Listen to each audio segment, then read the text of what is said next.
Hey folks, it's Nate. It's time I got back to the drawing board. Tonight I want to talk a little bit about reviews and criticism. Um, this topic is brought on kind of as it was brought on by watching a video Diversity in Comics did on an X-Men comic he reviewed, and he just thought it was a really good comic, and he couldn't think of anything beyond that to say, which is fine, especially Zach is very off the cuff in his reviews, and he doesn't, he just seems to read the book and sit on it for a little bit sometimes, and then he makes the video. Nothing wrong with that. But he picked a few nits as he was looking at this story, and then he said, "But otherwise, I think it's good, and you should go out and buy it." And he didn't have anything else to say. It's like a 6-minute video, it's super short. I'll link it so you can watch it if you want. But I really feel like I hit all the points he made. And, there's nothing wrong with just saying, I really like this. I think you should go and see it. But that's not really hitting the obligations of a reviewer. A reviewer their job is to, not just say I liked a thing. They need to say what they liked and why. Was it the way a character was built? Was it the way the story was told? Was it a plot twist in the story? Different audiences have different parts of a story that they really like, and if you can clearly say what you really liked and why it worked for you, you are doing more for your audience than if you're saying just, I liked a thing and I thought it worked. Now, Zach does that some of the time, but he didn't do it for this comic, and it made me think, I really would have been able to make a more informed decision if I was, planning on buying Marvel Comics, which I'm not. But I would have been able to make a more informed decision on whether to buy that title if he had explained, what he liked about it beyond, it was a good action comic, which is a place to start, but not enough to really make an informed decision. I think, was it a good action comic that stuck to the tropes of its genre? Did it defy the tropes of its genre? Did it, do a real good job with its characters? Did it do a real good job with its action scenes? These are things that you kind of expect from a review, a clearer explanation of what happened and why. If you look into a YouTuber who goes by the handle of Mauler, he is the most in-depth reviewer I think there is anywhere. He did like a 3 or 4 hour video on everything wrong with Star Wars The Last Jedi, which is a masterpiece. He's in the middle of working on a 15-hour video on Star Wars The Force Awakens. I saw the first video there, and it was really good. I'll link to that as well if you're interested in sinking 15 hours of your life into, a mediocre Star Wars film. Personally, I like to watch Mahler's content because I just think he does a great job with it. But maybe that's not your thing.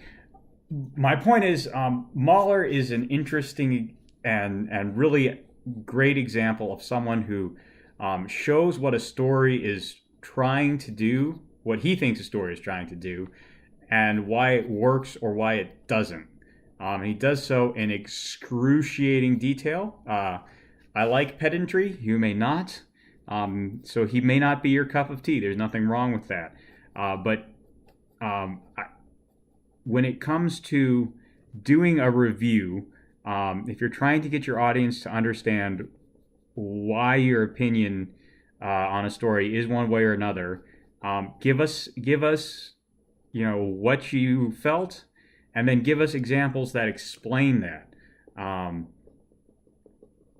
And more than that, if you think something is good, and you can't think of a way to constructively criticize it for the benefit of the creative team, Another thing that you might do is instead deconstruct what the creative team did well and explain how other people in the industry could benefit from the techniques that the creative team employed.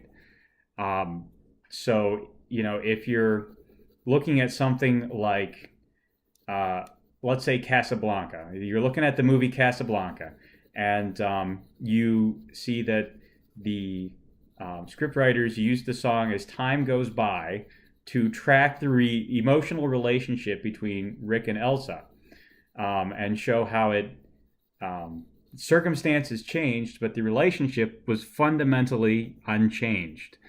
Uh, that's an excellent example of using your music not just to set a tone, but to illuminate your characters and where they are in their arc.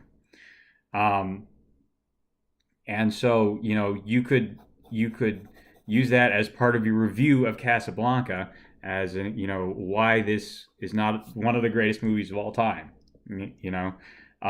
So if you're looking at a comic book, maybe you talk about the illustrator's ability to add expression to his characters, or the scriptwriter's ability to write telling jokes, or really fast, sharp, well-paced dialogue. So these are the things that you should try and do in your review. Criticism in the literary sense is not just saying, hey, you screwed this up, you need to do this better. It's looking at both the good and the bad, what it was attempting to accomplish, and why it did or did not accomplish that thing. So, yeah, don't just be caught up in the good things and the bad things and needing to offer criticism on it.